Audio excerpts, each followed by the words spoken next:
Daddy, what does it take to be a good judge? Well, son, you've got to have a sharp knowledge of the law. What? It takes a sharp ear to listen, and it takes a sharp sense of fairness, a sharp understanding of the court procedures. You've got to have a sharp degree of good old-fashioned common sense. And most important, you got to be in bed at 9 o'clock, sharp. What? I love you, buddy. I'm Miles Sharp, running for Harrison County Court Judge, Place 2, and I would appreciate your vote. Everyone tells me I need name recognition.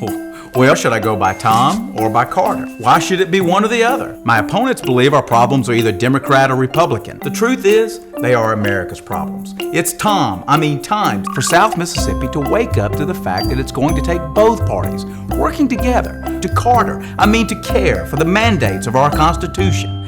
Call me Tom Carter. Dad. And they call me that too. My grandchildren asked me, what does a supervisor do? And I said, there's some big things going on in Harrison County. Big. 43,000 square feet big. It's big. Thousands of books and computers for every child in Harrison County. That's very, very, very big. Connie Rocco, working for you.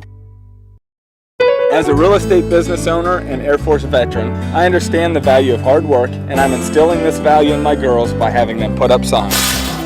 They really tried their best. Today, we're putting up a different kind of sign. Signs that represent my conservative values and my commitment to serving the citizens of District 116. I did it. I'm not a career politician. I just want a better future for your children and mine in South Mississippi. On February 1st, let's elect Jim Atchison. When I started campaigning for sheriff, I did the only two things I could afford. I walked and I talked. I even did a little painting. Soon people started listening, and they liked what they heard. Well, most of them. Today, I don't have to paint anymore. They support my ideas on crime prevention, budget streamlining, the protection of our senior citizens, and education. It'll take more than barbed wire. It'll take a different kind of wire to move Harrison County forward. Anderson, speak from the heart. I will.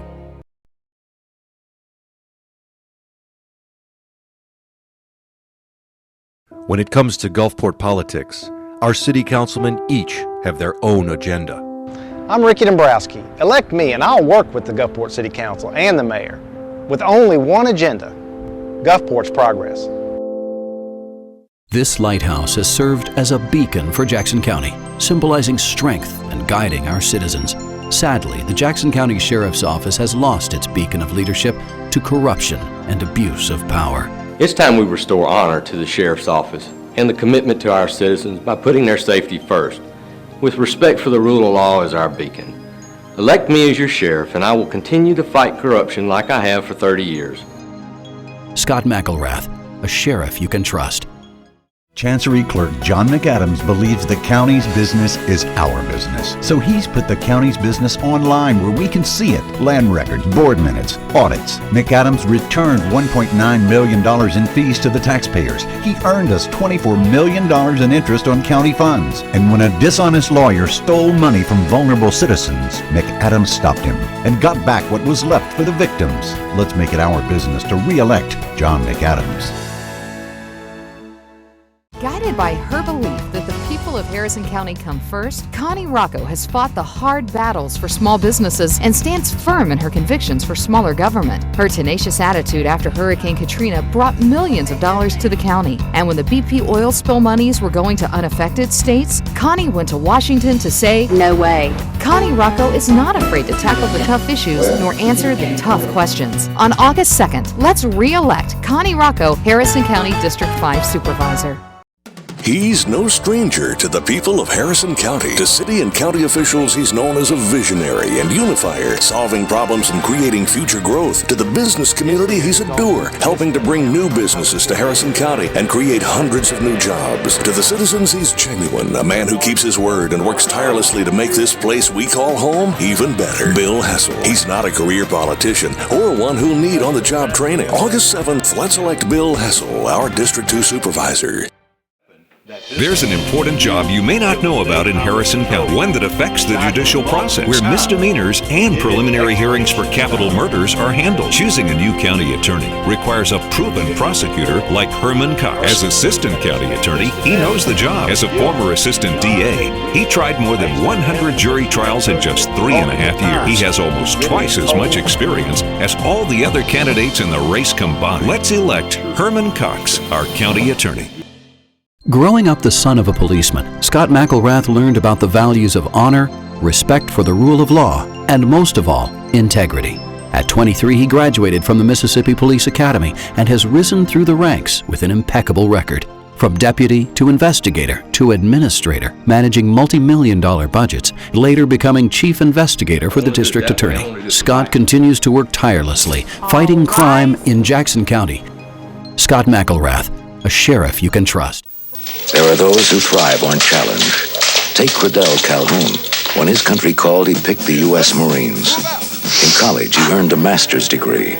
And when he chose a career, he chose the Mississippi House of Representatives. Now Credell Calhoun is preparing for the biggest challenge of his life, to become the next mayor of Jackson and wipe out the gangs who placed us under siege.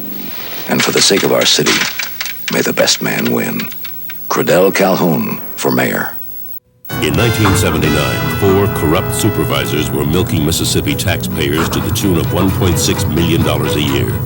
But District Attorney Mike Moore went to court and put a stop to their illegal game. I call it stealing. That was back when prosecuting supervisors wasn't a very popular thing to do, but it didn't stop Mike Moore. I'm sick and tired of their public officials raising their right hand and taking that oath of office and then sticking their left hand in the pocket of the taxpayer. And I'm going to do something He's about one it. man with courage, Mike Moore, Attorney General. 1987. The people speak. The legislature acts. 4-lane roads for Mississippi. Widen hundreds of miles of highways. For our state, industry, jobs, safety, growth, a future. Then suddenly, a veto. The roads imperiled. Industries threaten to move. Factories plan to leave the state. Thousands of jobs in jeopardy. Lieutenant Governor Brad Dye steps in. His message, save the roads. He has a majority, but he needs 2/3. Dye negotiates with legislators, dozens of meetings, countless phone calls. In the 11th hour, the Senate acts. A vote is taken. Dye and the legislature override the veto. For Mississippi, victory. The highways, saved. Because Brad Dye refused to take no for an answer. Brad Dye, our Lieutenant Governor.